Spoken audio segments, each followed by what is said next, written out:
Rachel from Aberdeen as well. She might be joining. Absolutely. Rachel MacGyver. Yeah.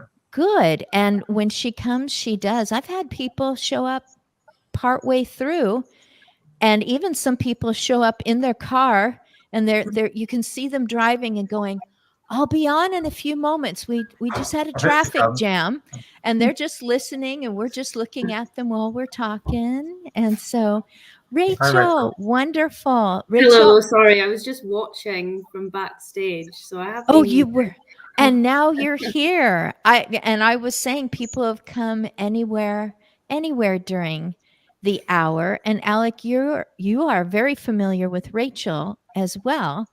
And I thought, well, Ellen and I are the ones that are kind of on our side of the planet. You're all, the rest of you are at 5 p.m. now. Is that correct? Yeah. Wow. Oh, well, we don't want you to miss supper. So, Ellen, you look efficient. You have shelves of books behind you. I put up my screen and I realized, oh, I don't have a chair to sit on in my empty apartment. So it looks like, see, I could knock my own set down now. It looks like I'm in the kitchen ready to do a cooking show or something if I hadn't put this up. Except there's no spoons, no pots and pans, nothing. So our life is not as interesting as yours. You've got all these books behind you. And when someone says consulting, that says to me that this person has training, possibly some lived experience, something that they want to make sure other people navigate well and much better if they had no charts, no guidance, no life hacks, no advice. So, Ellen, I would like to know One Life Consulting. I have but one life to live, or one life to give, I think might be another quote. I regret that I have but one life to give, says Ellen, before you begin, I'll simply say that because everything's empty here in our current home, we've been staying at the hotel across the street. And there we saw someone that we've always seen working up the street at a coffee place. And now she's working at the hotel. And it turns out that she is finishing her degree at the university that's a few minutes from here. And she will be substitute teaching. And we were just talking with her, enjoying her, knowing that the next part of her life is changing. Final year of university for a teacher puts you in the classroom in bits and pieces all through the year. And then pretty soon you're full time in. And we were just enjoying giving her little bits of, boy, this is something we did right as we looked into our own future. I would peg her at not 30 yet. She might not even be 25 yet. And it was a joy to hear how she is already looking into her future. I feel like we've lived it. So we weren't consultants, but we really do want the best for other people. So, Ellen, I think I have set the stage way more than I meant to. Oh, good. We're only 3 minutes in. It usually takes me about 9 minutes to run down. I'll hydrate while you let yourself be known to everyone here on the screen. Yeah, thank you so much for having me, Christine. I'm super excited to be here and meet everybody. So my business is called One Life Consulting. I've been an RN for over 3 decades. I have a lot of knowledge and experience in acute care and long-term care, case management, hospice, you name it, I probably did it. And one of my goals for myself was always to start my own business. And I just was never really ready for the right time. And about a year ago, my dad had a very bad health scare where he almost lost his leg, was amputated. But because I was intervening and his advocate, he lost 2 toes And, we saved the leg. He had osteomyelitis, which was infection to the bone, and he needed IV antibiotics. And again, early intervention, having that patient advocate, I was able to step in, use my experience and knowledge, and we saved his leg. So during that process, when we were going through this, I felt alone, isolated, very unsupported by the medical profession. And really nobody was really helping me, or, the emotional support that I needed. And so that was my aha moment, that I left the hospital that day and I said to my husband, it's time. I'm starting my own consultancy to be that person for somebody else that's going through this. And so here I am. That's the whole person. It isn't just place the right pieces, the right medications. You know that from case management, that you don't just say, yep, we've got all the body parts stabilized. We've got all the bad stuff down to a dull roar. Then we just push them out the front doors and say, just keep doing everything right. You never do that. This is a person who is vulnerable, who I'm going to say can't, like me right now with moving. There were just some things that I was like, am I supposed to write this in this square or that square? And I'm not great with forms anyway. And I'm thinking, do I remember my middle name at this point? Because everything's uproarious. Nothing is smooth when you're moving 2,000 miles. And I have needed emotional support. And that's just moving. You recognized a need that you had. And now you're just like, never again, not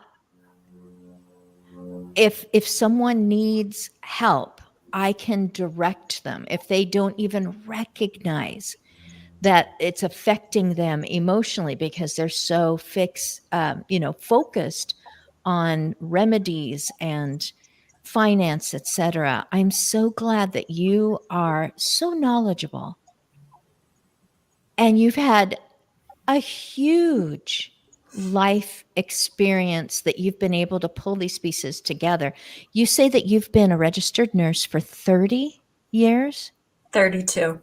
32. That means you're at the point where you can turn, look behind you, scan the landscape and go, that and this would have been better together. That needs to push aside. And you're really able to put together a full picture that a person just as trained, just as intelligent and clever and innovative doesn't have that lived experience. And you are bringing that to people. Do you get hugged a lot? Sometimes. Sometimes I'm thinking people are like, you've saved me. Thank you so much. I think one of the go ahead. best compliments I ever got was I went out to see a client on a Saturday, and normally I don't do that, but it was emergency. And I went out and I got there and I was talking to him. He said, I can see your halo. And that to me meant so much that he said that. That was the biggest compliment I think I've ever received from somebody. So, oh my goodness. And I don't know how long ago that was, but every time you repeat it, it's like, hold my head up high because someone's going to know good things are coming. Do you ever see someone who isn't already at some point of crisis? Do you have anyone who comes in and says, I want to get ahead of this? Yes. Great question. Absolutely. I want to start early care planning with them and talk about what aging is going to look like for them. but I do believe that there's really 5 principles that are key to everybody. And one is your diet, 2 is exercise, 3 is socialization, 4 stress management, and the 5th one is purpose. And again, I don't want to monopolize all the time, but those 5 things to me are the keys for a healthy lifestyle. And I think most importantly, you can start today. And if you start today, this is going to help you age gracefully.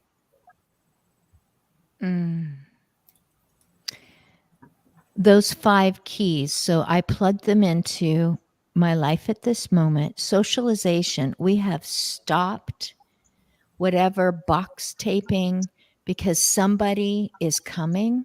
They want to help us. And we're like, first, let's just go and sit down at the bakery and just enjoy each other for a moment. Or let's do this for an hour, but then we're going to stop.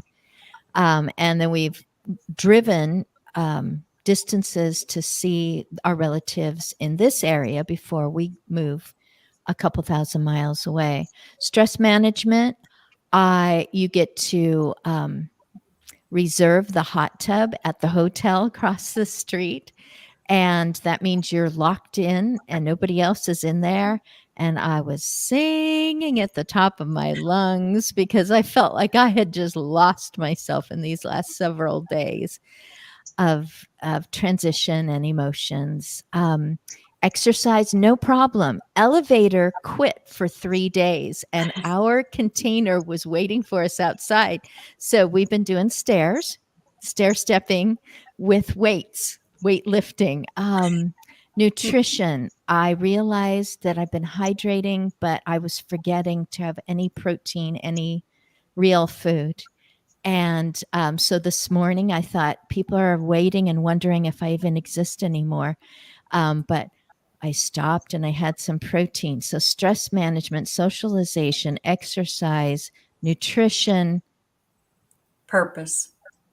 well, I know my purpose, but adding to that, our purpose is not just to play Tetris game with putting our chairs in and odd boxes, but our purpose for moving is that we both want to do something for other people in a new location. And we found those. I get to work with a gal who has volunteers in 42 counties in our new state, which will be Texas. And I get to work with her. And one of the things she does is she brings on volunteers. She's done this for 21 years. She brings on volunteers so that the hospital can call and say, we have a person who is actively dying and there is no one for that person. It is very often an older person. They've outlived their support system. And when she knew what she was going to keynote about, she met me before she went to the front to keynote speak. And she goes, oh, you visit me when you get here, when you land here, not just visiting, but you come visit me. And I'm going, I love doing that. I love showing up so that a person is not alone. And I did that as a caregiver, but I was hired to be there. But even if it wasn't my shift and the family allowed, I would go to the hospital. And I'm like, some people are just built for different things. Now, Alec, I am really glad that your back is in better shape. How have you been healing? I'm glad you're much happier. That was a while ago. That was in 2018. Okay. So you're saying that you're so healed now, it's in your past. Yeah. Okay, good. I didn't know. I compacted your life. I thought it was like last year or something that you had a tremendous back injury, which would have taken you away from your purpose. So, Alec, this is the part where you're taking over. I told you when you came on screen, you're the host. You know Maria and you know Rachel and Lily. And I'm going to let you take over for a moment for the discussion, because there was one more person that was thinking of getting on screen, and there's a little thing flashing saying there's a message. So I literally am going to ask you to just talk about what you do, the purpose that you feel, maybe even your path to this point. And I will go and see if he has a message that I can answer so that he can come on screen. And but I will be hearing you the whole time, and you'll see me just looking away. I'm not ignoring you. I'm going to try to multitask. We'll see if it works, and I don't accidentally kick myself off of the screen. If I do, you got it. You got it. Alec, Maria, Rachel, Lily, please let our audience know why you're here, why I was excited to go, come on my show. I want to know about this, because aging isn't just mobility. Aging isn't just preparing your final arrangements. Aging is my husband and I in our 60s talking to someone in their 20s and cheering them on because they've served us my chai blended. And I wanted to know why they're working in a different place and find out about their future. Anyway, you take it away, Alec, and I will see what's going on over in LinkedIn land. Okay. Firstly, I want to say a big thank you to yourself and Scott for the invitation, not just to myself, but also for the liberties I took inviting Lily, Maria, and Rachel without really checking in with you first. I was just very excited to provide an opportunity for them to come and be part of. We were both thinking the same thing. It's like, Scotland. I don't. Yes, please. bring in your entourage. And also thanks, Maria, Rachel, and Lily, for being up for coming along to something that isn't planned, and sometimes stepping into a spontaneous chat can be a scary place. And it's really lovely to meet you, Ellen, and felt really inspired by your journey and your courage to take the step you did. And one of the reasons why I'm here and Maria, Rachel, and Lily are here relates to one of the key points you spoke about in terms of the importance of socialization for better aging. Back in 2010, I took a leap to go freelance, to go self-employed. The name Ace Voices didn't exist at the beginning. It was really just a gut feeling. I'd spent 5 years previously teaching singing and choirs in primary schools, so that's for children roughly aged 3 to 11. And that was it was a baptism of fire, those 5 years, but laid a lot of groundwork for understanding not just how important singing and music is for our lives, but how growing confidence in your singing voice can have ripple effects in many other areas of your lives as well. And I went on a clowning course, as you do. This was not a circus clowning course. It was a connect with your inner clown, your inner playful spirit, your inner child. At the beginning, there was myself and 11 other participants. It was to start with a petrifying experience because we were thrown into the deep end constantly. The main theme of the course was embracing uncertainty and having the courage to be in that space.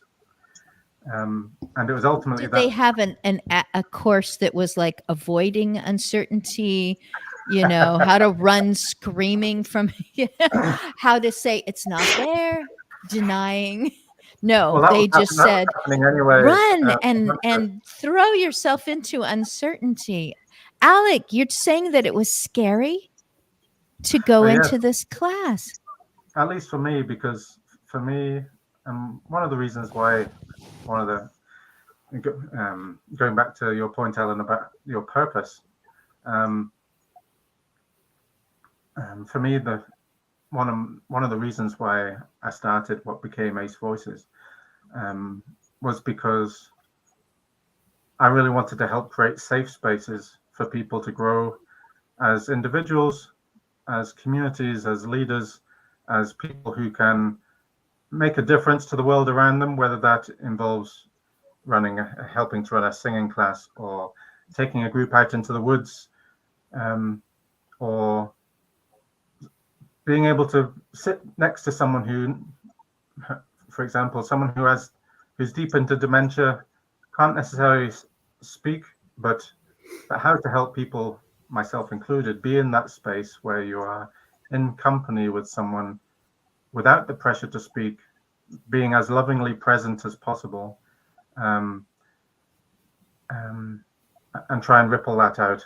So at the end of that clowning course, it gave me the courage to decide to leave my full-time job and dive into a gut feeling. That gut feeling grew into a wish to create a family of projects that brought people of all ages together. Because aging isn't just about the latter years of your life. You're constantly aging. You're constantly going through transformative experiences, landmark moments, big transition periods, smaller transition periods. Hi, Judah. I hope I'm pronouncing your name correctly. Yes, you are. I finally had to resort to my iPhone. No, it's couldn't lovely get it to work any of my. Christine asked me to. Sorry to interrupt. Christine asked me to introduce a bit about Ace Voices and Maria, Rachel, and Lily. We're from Aberdeen, Aberdeen, Scotland. When I went, the freelance journey has been. It's had its highs, it's had its lows, it's had its major challenges. It's had many moments of putting a lot of trust into people and systems, and not necessarily getting that trust back all the time. But each moment has been really important in its inspiration for what came next. So far, I've been running Ace Voices for the past 14 years. And I kind of feel the past 14 years has been its apprentice time, or my apprentice time, because we've been bringing together lots of different threads, singing, music, outdoors, intergenerational work, leadership mentoring, and lots of other paths. And we're now at the stage where we're starting to look to move from my self-employed status to some form of social enterprise, because ultimately what I'd like to create when I'm not here anymore is the foundations of something for people who have grown up through the communities, through the programs, no matter their age, to be able to take it on and run with it. So Lily and I, we've known each other since Lily was 7, and she's still putting up with me for some reason.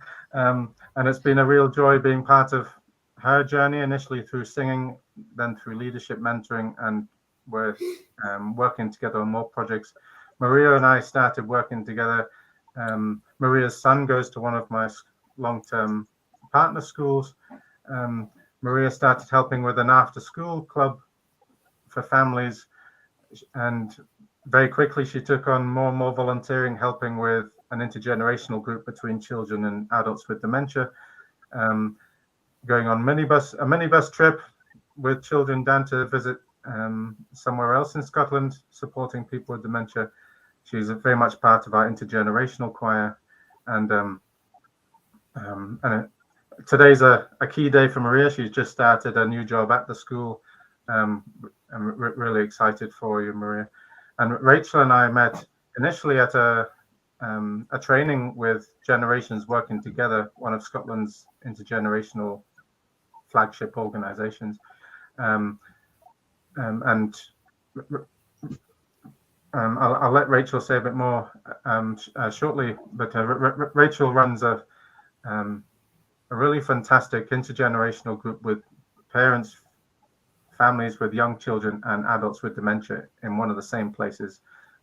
Maria and I take the children, and Rachel and I are hoping to work with a partner organization in Aberdeen to create a multi-sector or multi-agency intergenerational peer support network and training program to help people take the initial steps into intergenerational work.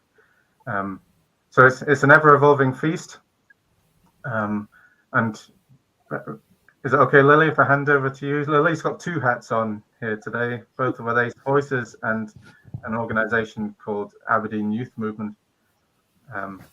Is that okay, Christine? Yes, I would love to compliment you. Earlier, Ellen said that one of the most encouraging moments was when someone said, "I can see your halo," because of the needed impact in their life that she was able to provide. And Alec, you are the greatest leader. You are leading people into leadership, and you know what it's like to take those first steps into uncertainty, and you're sticking with it. So that's 3 reasons why Lily has been around you since she was 7. She knows that she won't just be following you, but that you are bringing her alongside, and then you're bringing her into something new. And then when she turns to you and says, I see actually a gap that needs to be filled, a niche that I'm particularly skilled to address, you're going to be going, go, pursue that, put narrative to it so that others will understand. Intergenerational work. I think I know a bit about that, but I have so much that I could learn. Imagine people who have skills that are just perfect for that, learning about why intergenerational, why music, why would I sit next to a person who doesn't interact anymore? Because that means that they're not there anymore. It's just a shell of a person. And we're learning more and more that, especially through music, that it isn't a shell. They just respond differently. And you need to be I'm getting preachy. I would say that when I was quiet enough and allowed myself to learn from that person what they desired to communicate or how they felt most safe. You talked about people being in a safe space and moving forward on things that they hadn't even thought of before. Just learning how to be with another person. Oh my goodness. Yeah, I know several reasons why Lily has stuck with you. She knows it's a good place. So yes, please continue. And Judah, you'll see in the replay more about Ellen. Wow. And then I'm going to learn more about Lily, and then about Maria and Rachel too. And then Judah, I'll make sure we come around to you as well. Yeah, thanks so much for involving us in this conversation, Christine. I really appreciate it. Yeah, like Alex said, I've known him for 13 years, and it's been a lot of fun seeing everyone that we're working with grow, myself included. And there's been a lot of opportunities that I wouldn't have got otherwise. But I think the main thing for me that Alec has brought is the ability to connect and communicate with such a diverse group of individuals and communities. And for myself, that's really been the biggest part of my growth. I very quickly discovered that communication isn't a one size fits all type of thing. And you have to adapt to include everyone in that conversation. I study politics myself here in Aberdeen, and through my community work, I very quickly became aware that a lot of the time in politics, it's not treated as such. It's treated as a one size model. So that led me to my other role, which is I co-created Aberdeen Youth Movement, which works as a bridge between young people and services, including the council, to sort of ensure that communication is continuously improved and getting people involved in that conversation that would have been neglected otherwise. Even when young people are involved in the conversation, quite often, if you go into schools, it'll be the highest attaining pupils, highest achievers, and then everyone else sort of gets a bit neglected in that conversation. So that promotes intergenerational work as well. It's just a little bit more forceful, I suppose. We're saying, we're here, we want to be involved in the conversation, working through an absolute, massive medium of resources and ways of communicating to ensure that people are being involved in the conversation. But yeah, other than that, I've been working with Alec from the intergenerational work that is a lot of music-based activities, and it's just been a lot of fun. Community is definitely my sort of thing that I can't get enough of people, and I can't get enough of community development. And I think that it is impossible to have long-term cohesive community development without intergenerational work. Communities will never just be for one age or one age group. You have to make it accessible for everyone, and that means including as many different people in the conversation through as many different ways as possible. This is a great moment to say that Denise Calhoun, Dr. Calhoun, with her PhD, I got to just talk with her one time. She has gone from the classroom educator that I was also a classroom educator for 16 years.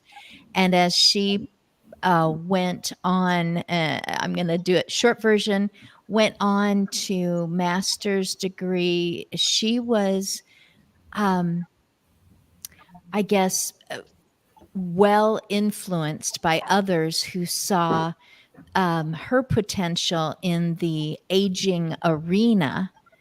And she has gone on to author a book with those wonderful credentials. When you have PhD after your name, people go, oh, and they are like, we can buy this book because this is someone who has proved their stuff.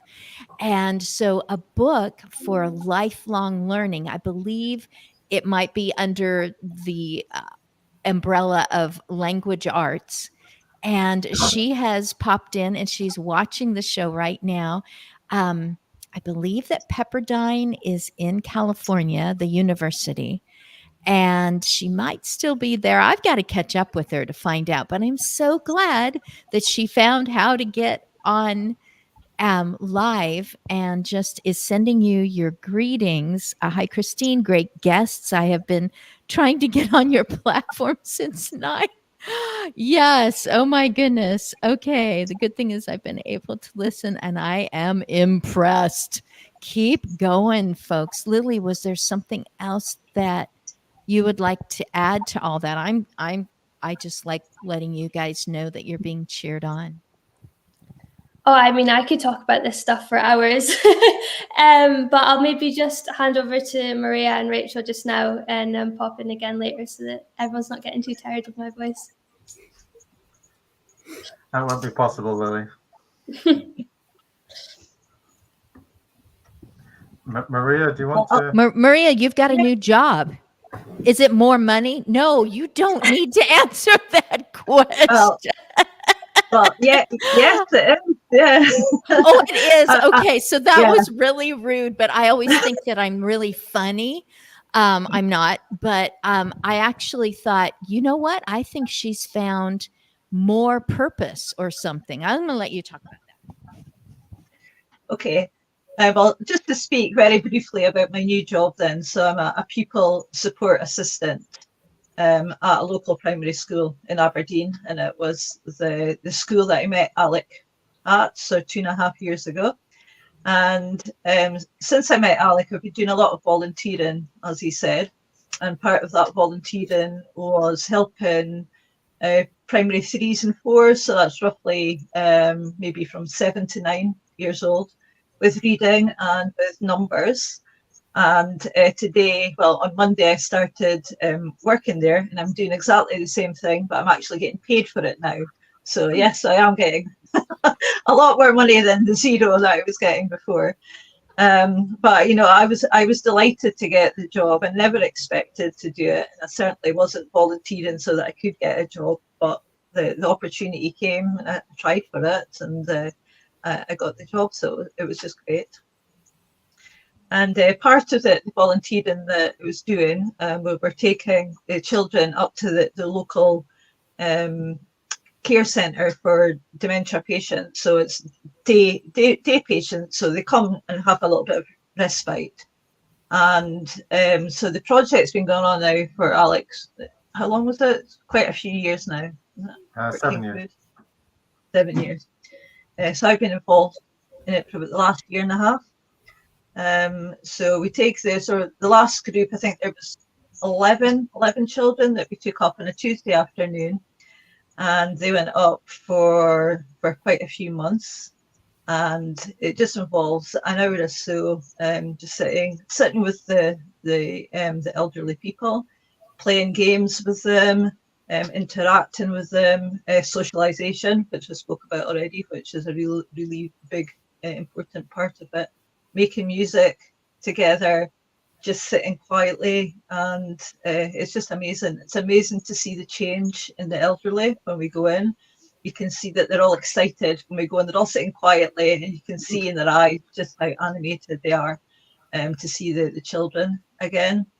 The children themselves, to start off with, they're very quiet because it's something that they've never done before. So they're a little bit anxious, a little bit unsure. But again, very, very quickly, they really get into the way of things. And it's just been really great to see the interactions. And also towards the last few weeks of term, they started sort of holding the hands of the elderly, started giving them hugs and kisses when they left. And it was just amazing to see. And for some of the elderly, it's only interaction that they get, on a weekly basis. A lot of what we do as well is with music. And again, it was lovely to see the changes in the elderly when the music came on.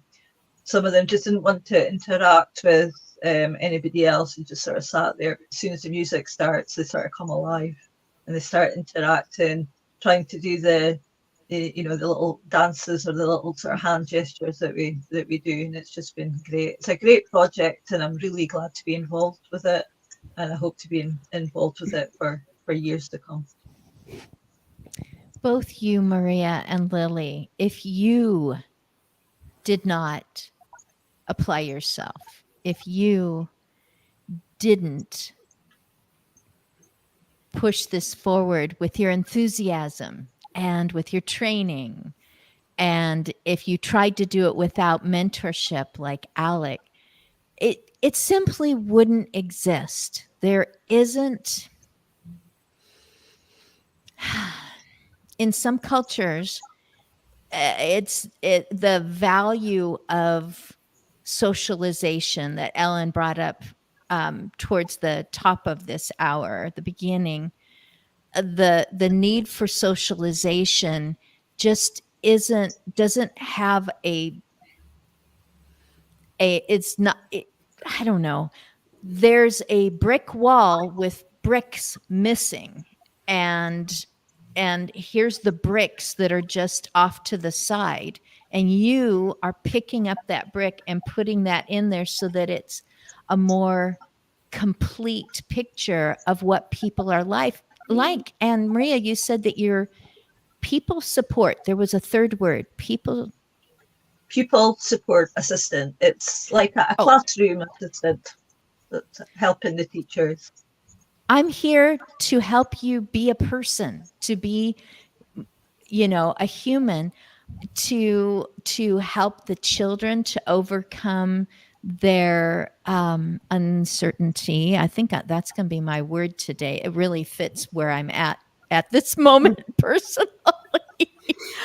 But to help them overcome their uncertainty, and that you are looking for that sparkle of delight, or that change in the timbre of the voice, or the hand that reaches out and just wants to, put fingers on the shoulder of a younger one, just to that connection. You're seeing that. Lily, you're knocking my socks off. I'm not going to say because you're young. I'll say that you're already talking like a person who has more layers of life than could fit into the last 13 years, like unstoppable. Not just going, I'm really enthusiastic about this, whatever it is, you really know why you're doing what you're doing. So thank you so much. I don't think brick wall is the best. I'm looking at a brick wall across the street, the hotel, but I'm just thinking, there are things that are missing in cultures that wouldn't be there if that person didn't have a different pair of glasses on that says, things are missing here. Everyone's going through the motions. The traffic lights are still working. The grocery stores are still open, but there are big things missing, and they can be done better or more efficiently. Or, Lily, were you the one saying that it's like we only communicate this way because it gets the majority of people? This is how we present, or this is how we wait for a response. And if we don't get a response, then obviously they're not interested. And it's like, Yeah. there's a lot of different ways to approach people, or I Absolutely. really like that.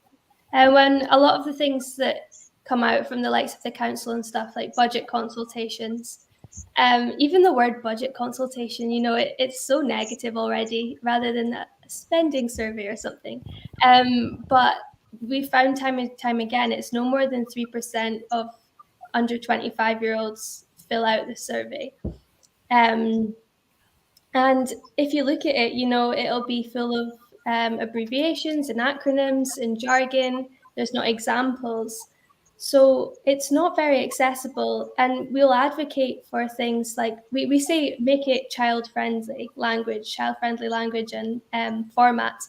But actually, it's just making it people-friendly. It's just making it easier to understand. And I think it's a really important factor of communication. I mean, even things like, you've got a form and it's only on paper. Okay, that'll work for a certain amount of population, but how about we also make it digital? How about we turn it into an infographic so it can go on social media? I think there's such an expectation for so many different companies and outlets to, okay, this is our communication model, that's it, let's post it everywhere, let's get it out. You can have more than one form of communication, and it's exactly what Alec and the intergenerational choir and things does as well. Music is a form of communication. I think to me, it all comes back to communication. And also what Ellen was saying about having a sense of purpose. I think that by just conversing with people and finding out, or helping them to find out what they want their purpose to be, you're going to build a community. You're going to build a community that supports each other and then has a communal purpose as well as individual purposes. And I think that is really important.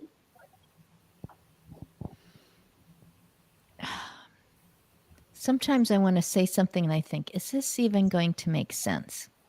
I do that all the time, and you've put up with me before, so. It is hard on some individuals when trends change. So church music, I grew up with that. And church music is different in different places and has changed through the decades. And because you said that music is a means of communication, I think that it's when people look at art and they say, it speaks to me, there's something that I feel connected to what I see in the painting, that there may be people who are going, the music of this sort speaks to me. It communicates, it brings something out of me that I can interact with when it's this style, when it's 4-part harmony, when it has this type of beat to it, whatever it is. That just really helps me to realize that it's not just a preference. It's not just, oh, that was my favorite music. If they don't play it, I don't belong anymore. It's really a means of communication, just like a person who would be in a memory care community and their mother tongue isn't spoken there until someone new is hired. And just to hear the mother tongue, though they know the other language that everyone else is speaking, it's like, oh, you understand, or you and I just don't even have to explain things anymore. We just know because I can hear it in the way that you talk, in the way you form phrases or something. So music is a form of communication. Hey, Rachel, I haven't forgotten about you. And before we go to Judah, Rachel, how long have you been in association with Alec-ish? About how long? Oh gosh, probably not longer than about a year and a half. We've met on occasion, but only recently we've had a couple of meetings, and we've been in touch a lot more and seen how we can, progress this intergenerational things that are going on in the city and try and get more people involved. So yeah, it's not been so long, but it's exciting. We have meetings, and you think, oh, it'll be an hour. But I think the last one was, almost 3. And you're just chatting about everything that you've been doing and like sharing ideas. And Alex is so knowledgeable about intergenerational work. I'm a lot newer to it than he is. But so I'm learning a lot from him, and it's good. I think one of the things that I admire the most, Rachel, about the way that you work is your level of commitment. Even though there might not be many people around you with the depth of enthusiasm or skills or long-term vision, you're still flying the flag for it. And you started with a group at Kingswood, and every time I'm there, I'm hearing stories about how the Kingswood friends really love being with the younger wee ones, and for some of them, they'll be witnessing like the early stages of walking or crawling, or for early language making, or remind them of children or that they had when they were younger. And now you're about to start a second pilot group. So although you may be newer into the journey, I think you've been kind of preparing for this for a long time, even though you won't realize it. Do you want to say a bit about the group at Kingswood? Maybe. Yeah, just a bit of background on my job's generally with parents and little ones under the age of 5. So we do baby groups and toddler groups. So the intergenerational only kind of came about with a meeting with my manager. I studied social work, and she said, what did you want to do? Who did you want to work with? Because it wasn't necessarily children when I was studying, but you just fell into it. And I said, well, I actually always thought I'd work with older adults. And she said, why don't we set up an intergenerational group? And so we got into discussions with the same day centre as Maria was speaking about. And we got it up and going. We just kind of threw ourselves into it. And as I say, over time, we've learned, maybe how we do it differently. But I'm so glad that we just threw ourselves into it and got started, and, made mistakes. And the relationships built are really lovely. As Alex says, we had a little toddler, and she had a baby sister. And so she was tiny baby, and now she's dawdling about and she's walking. So they have seen the progression in the little ones there. I often find that the intergenerational meetings or trainings and things you go to talk more about school age kids. So these are always a bit younger, as I say, usually under 3 before they're going to nursery. But I don't think we should underestimate the relationships that can be built at that age and the kind of joy it brings. As Maria said, I'm quite often into the day centre early to set up, and they'll be having their tea and their breakfast, and it's fine. But when they see that kids come in, like they're just 10 years younger, the smile on their face, it is really good. And as Alex says, and we're going to start up another one at sheltered housing. So excited for that one as well to expand. You just answered my question. I wanted to make sure that I asked someone today. So what is it, or what's that moment, that thing that you sense where you're like, And that's why I do what I do. There's my purpose. Mhm. That is what I'm going to think about as I fall asleep tonight. Yeah. And you Yeah. just answered that, that they're having their tea, and then there's something about them. It's like Mhm. we just transported them into a time when they had more independence, agency, when they were sought after for involvement, because that's what's happening here. Is like, oh, you're here again, or this person's like, oh, you came again. Mhm. Just, oh, how wonderful. Or if there isn't any memory, if it's just simply, I love the way that person is walking by me, or I love the way that a little one is making faces or something. And I just love that. Judah sent some messages. I didn't know how to help him earlier, so he switched over to iPhone because StreamYard is a little bit different than Zoom. And he's wondering if the lag time is going to work. Judah, why don't you come in and I can say this. My husband goes, it's your party. You get to say this. I can always invite a person back in on another week. And if you're like, oh, I wished I had touched on this topic, but I got to meet you on screen last Friday. And before that, we crossed paths on probably somebody's comments, and you were like, I'll come. Absolutely. Sure. I'll come anytime. So thank you for coming in kind of twice. Judah, what are you about, or what would you like to add to what you've been hearing? Well, first, let's see if my voice is actually showing up in real time. Oh, yes. Mhm. You're fine. Okay. Yay. Okay. All right. So, excuse me. Naturally, I cough when I'm about to speak. So there is, I've been involved with multi-generational stuff for most of my generations. And I've learned a lot from elders, and now it's sort of like that old thing I used to hate grammar, and now I am a grammarian. So, yeah, so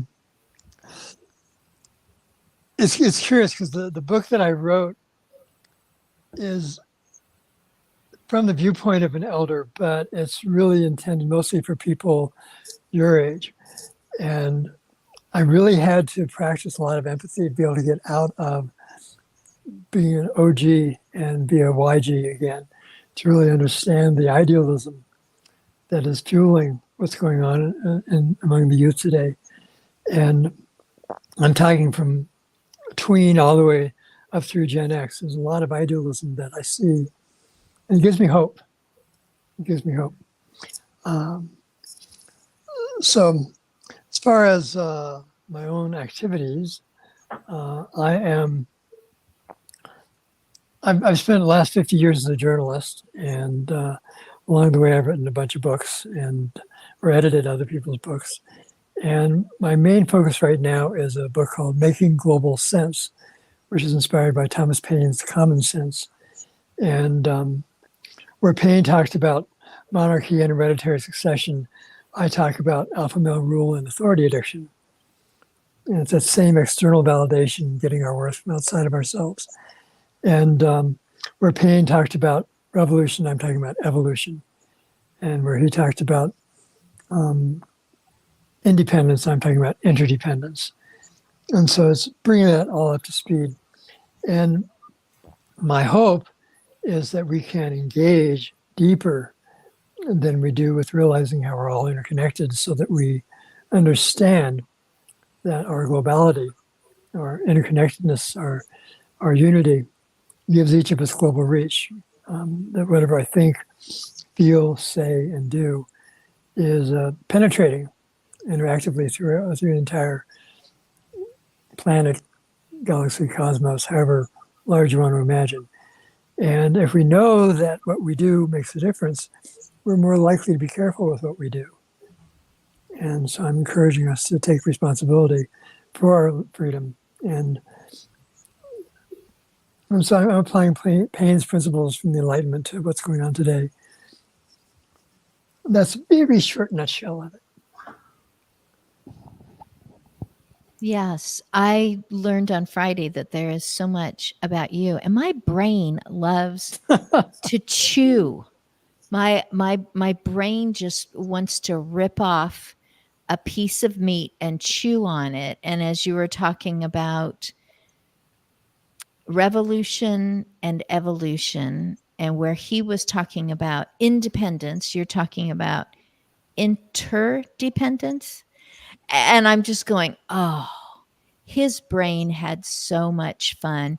This is the silliest thing. But when my husband walks down the hall and sees me, and if my legs are doing this wiggle thing as I'm sitting at my desk and they're kind of bouncing, he's like, you are creating, you are. And I'm like, oh my goodness, I need like half an hour. Don't ask me to watch TV with you yet, because I just saw this and found this, thought these people should know about each other because they just seem to be a complement. And then this person brought up this subject that having to do with ageism, and this person brought up a subject having to do with purposeful living. And I'm kind of putting together this little thing, and and then there was this thing in the news, and and I'm just having so much fun, and I'm just like, oh, my brain doesn't want to stop. And I can imagine you writing. I mean, is it a novel? Is it like 200 pages or 300 pages? What is it called again? The title? Making Global Sense. Inspired by Thomas Paine's Common Sense. And well, I started writing it actually in 2001 after 9/11, because I saw the U.S. government tipping totalitarian in reaction to the attack. And I saw a lot of rights being taken away. And so that's why I started writing it. And so I did the first book, was just called Global Sense. And then in around 2016, I came down with cancer. And the process of surviving that changed my outlook. You can still hear how scratchy I am. And so I've been through major surgeries, immunotherapies, and yada, yada, but it totally changed my outlook about living and being whole. And so that caused me to rewrite the book. And so the new version is called Making Global Sense. I almost forgot my microphone. Wow. We are at the end of a full hour. Several of these people might be heading to supper coming up on 6 p.m. And Ellen, she's just right in the middle of the day, of the middle of the week. And she has clients coming and knocking at her door and looking for her halo. Alec, you always have many, many people to encourage, empower. There's got to be better words than even that they feel like he understands me. He's championing me, not just going, like cheerleaders at a game. This is an American thing for games. I don't know that there's cheerleaders. Do they have cheerleaders in Scotland? Here's a silly question. at like basketball games or... Yeah, So and it's like you see them Scotland. jumping up and down, and you're like, you know what? One of you needs to know what's actually going on in the game behind you. And you know exactly what's going on, and you can see the purpose that they're following. And Alec, I saw you writing something down. So I'm going to say, Judah, Alec was taking notes while you were talking. Well, I An apologize hour for is technical never glitches here, so. ever long enough. I'm so glad that this will always be on replay at agingbetternetwork.com. And I'm just saying it in case somebody fell upon it, because once in a while we get someone in the messages, or I get a personal message saying, I was just listening, I couldn't type in a comment, but I thought this and I wondered that, and what's your how do I get to this again? So agingbetternetwork.com, and you'll see there, I've written some books too, because my husband said I had to. And so he kind of tricked me into it. And now I'm kind of thinking, oh, this is so good to be able to hand someone my book on grieving. It's called Care Griever Kit, and it's practical. Or to hand someone my big, thick, heavy. Denise Calhoun has seen the manuscript. Thank you, everyone. You were all awesome, she says in her final comment here. Just what did I recognize as a caregiver? And I only narrowed it down to 52 different aspects of aging and how to approach it for relational resilience and using your emotional intelligence as you continue to live. Because I don't want to stop. I don't want to stop sitting at breakfast and encouraging a 20-something-year-old in their pursuit of the future and share stories back and forth with each other and hear about that person's grandma and be able to relate something as a person who very well may be about the same age in my 60s as this person's grandma and just go, this is delightful. I get to go onto screen with you wonderful people. And my hand is out to the screen right now and know that we each are for a reason. We are reasoning people and we are doing what we're doing for a reason. And we are expanding each other. And, you know, you can go on. I'm going to tell you, doing these live shows was never going to happen. The end. And now look at me, more than 100 episodes later, every week on Wednesday, either recorded or live, usually live, just like this. And I love it when people come in partway through and go, hey, I finally made it. And I'm like, thank you for going to the trouble because we want to hear from you. So Judah, I will definitely have you back because you've got so much more to say. You've been turning around and looking at the full landscape. Ellen, thank you. Lily and Rachel and Maria, I'm so glad that you have a leadership that is, oh boy, there's a really good word for it. You're the kind of leadership, Alec, that people are saying, I don't feel like he's on top or always ahead. I feel like he is, you know, coming alongside leadership, that you're already saying, this is where you're going. And I'm here to let you know that so one of you said something like, I'm failing and difficulties and whatever. And I have failed miserably already in my life. So I've already got that one box checked. I have been incredibly successful, box checked. So from here on out, I just get to try things and see what good can come of it. So I'm just going to say, yep, we're over the hour thanks to my mouth. Thank you, everyone. Don't be surprised if I invite you back for a reunion. Those are fun. Don't be surprised if you hear from me. And do let me know if something is changing and you'd like to come back in and make an announcement or invite people to a virtual event, or you have a new book that's coming out, whatever it might be, that will be wonderful. So I need to let you go. You might be late for something. Supper. Thank you.